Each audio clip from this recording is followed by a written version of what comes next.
Good morning po mga kapatid. Ang devotion po natin today is about the source of lasting love, no? Ang pinagmumulan po ng pag-ibig na hindi po lumalabo o hindi po nawawala. No? So our scripture reading today is nasa Luke chapter 15 verse 11 to 24, very familiar passage and story that is about the prodigal son.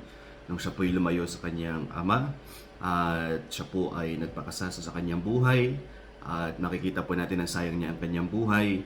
At nung nagpasya po siyang bumalik sa kanyang ama, naranasan po niya ang pagtanggap, ang kapatawaran, at ang pag-ibig ng kanyang father. Mamaya pupuntahan din po natin yan. Our scripture key verse this morning is nasa Psalms 5, verse 11. At basahin ko lang po sandali. But let all those that put their trust in thee rejoice. Let them ever shout for joy because thou defendest them. Let them also that love thy name be joyful in thee. So yung mga umiibig daw po sa Panginoon ay dapat magalak po sa Panginoon. Now, kung titingnan po natin sa buhay po natin, kailan po yung huling panahon na nakarinig ka ng salitang I love you or mahal kita? No, may mga tao po na everyday meron silang opportunity na yun po ay mapakinggan. Mayroon naman pong mga tao na lumilipas ang linggo, ang buwan, ang taon, ngunit hindi po nila yun napapakinggan. No? Now, kung titingnan po natin ang pag-ibig po ang siyang nakapagpapagamot, no, sa atin pong wasak na puso.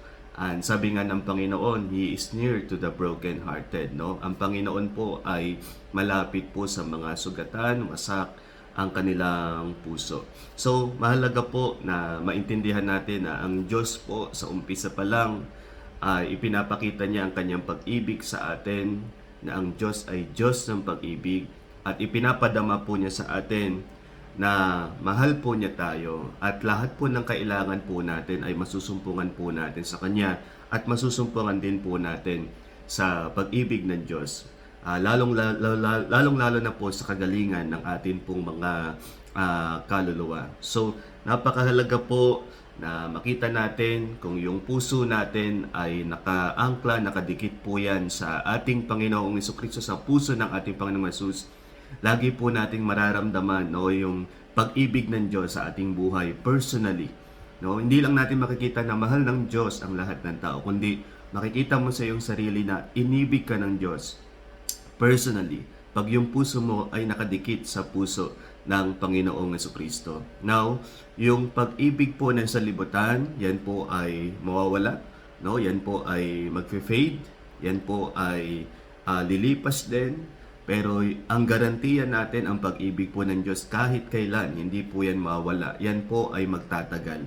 No? Kaya napakahalaga, masumpungan natin ang pag-ibig ng Diyos, maranasan natin ang pag-ibig ng Diyos dahil yan ang tunay na magbibigay po sa atin ng kagalakan. Yan po ang tunay na magbibigay sa atin ng kasapatan, katugunan sa lahat ng ating pangangailangan, at tunay po na satisfaction sa atin pong mga kaluluwa. Kaya nga, sabi ko nga po, kapag nasumpungan natin, naranasan natin, talagang nadama natin sa ating puso ang pag-ibig ng Diyos, no, makikita na po natin, nakita na po natin yung ating hinahanap.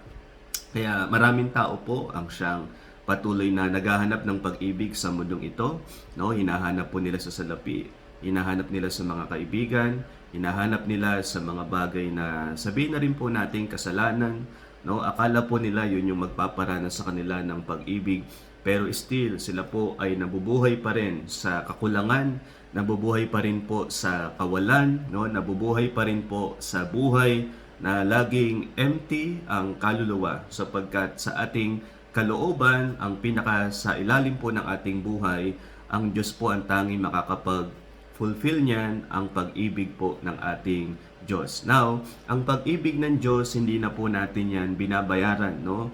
Tayo po, kung tayo'y Kristiyano na, ligtas na, tinanggap na natin si Kristo, pinagkatiwalaan na po natin siya bilang Panginoon at sariling tagapagligtas, tinanggap na po tayo ng Diyos, inibig po tayo ng Diyos, tayo po'y pinatawad na po ng Diyos. No, sa Luke chapter 15, about the prodigal son, nung nagkasala siya, ang sabi niya, hindi na siya karapat-dapat tawaging anak. Kaya ang sabi niya, sasabihin niya sa kanyang ama, ibilang na lamang siya bilang isang hired servants, no? Bayarang alipin. At makikita po ba natin sa story na nung siya po ay nagkumpisal sa kanyang ama, sinabi po ba niya ng kanyang ama na, o sige, bayaran mo ang iyong nagawang kasalanan sa loob ng 5 taon, no? Magtrabaho ka hanggang makamtan mo na yung aking pagpapatawad. Hindi po ganun.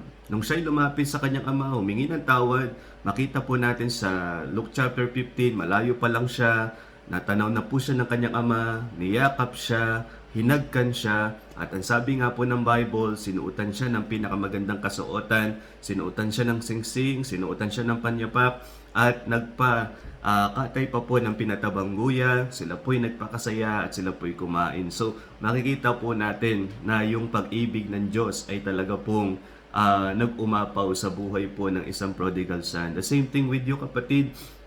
Maaring iniisip mo na bilang Kristiyano kailangan mo pang bayaran ang pag-ibig ng Diyos, ang biyaya ng Diyos. No. Napakahalaga po na ma-realize mo na tinanggap ka na ng Diyos, pinatawad ka na ng Diyos, inibig ka na ng Diyos ng walang kondisyon. Ang napakahalaga na lang po, mag-focus ka sa kanyang pag-ibig, mag-umapaw ang puso mo sa pag-ibig ng Diyos, at pag yun po ay nangyari, mabubuhay ka sa kalooban ng Diyos, mabubuhay ka sa buhay na kalugod-lugod sa Kanya, at mabubuhay ka sa buhay na umiibig sa Kanya, at masaya kang ginagawa kung ano man yung nais ng Diyos sa iyong buhay. Sapagkat yan po ang ginagawa ng Holy Spirit. Ang bunga ng Holy Spirit sa Galatians 5:22 is love, no? Ang bunga ng banal na Espiritu ay pag-ibig. In Romans 5:5, makikita rin po natin yung ginagawa ng Holy Spirit. Sabi po dito, "And hope maketh not ashamed, because the love of God is shed abroad in our hearts by the Holy Ghost, which is given unto us." So by the Holy Spirit, ang pag-ibig daw po ng Diyos ay nag-uumapaw sa ating puso, ibinuhos sa ating puso, no? Hindi po ibig sabihin nun, ang Diyos nagbigay ng 5 kilong pag-ibig sa isang taong ito, 2 kilong pag-ibig sa isang taong ito. Hindi po ganon. Kundi ang buong pag-ibig ng Diyos ay ibinuhos sa puso nating mga mananampalataya ng banal na Espiritu Santo. At yan ay dapat mag-overflow sa buhay natin bilang isang Kristiyano, bilang isang mananampalataya. So, may realize natin this morning na ang Diyos ang pinagmumulan ng lasting love, at pag nasumpungan natin ang pag-ibig natin sa Kanya, ang pag-ibig ng Diyos sa buhay natin, meron na po tayong kasagutan sa lahat ng ating katanungan, meron na po tayong katugunan sa lahat po ng ating pangangailangan. Saglit po tayong mag-pray. Dakilang Diyos, salamat po sapagkat sa inyong pag-ibig, natugunan po lahat ng aking pangangailangan.